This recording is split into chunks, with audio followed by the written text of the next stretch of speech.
দিন মারা গেলে কবর আযাব মাফ, রমজানেও মাফ না। জুমার দিন এত বড় দিন, পৃথিবীতে এর চেয়ে বড় দিন আর কিয়ামত হবে কোন দিনে? কোন দিনে? আবার আদম আলাইহিস সালামকে সৃষ্টি করেছেন কোন দিনে? জান্নাতের দুয়ার খুলবেন কোন দিনে? বিচার শুরু হবে কোন দিনে?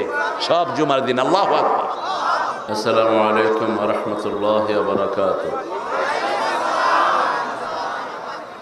الحمد لله نحمده ونستعينه ونستغفره ونؤمن به ونتوكل عليه ونعوذ بالله من شرور أنفسنا ومن سيئات أعمالنا من يهده الله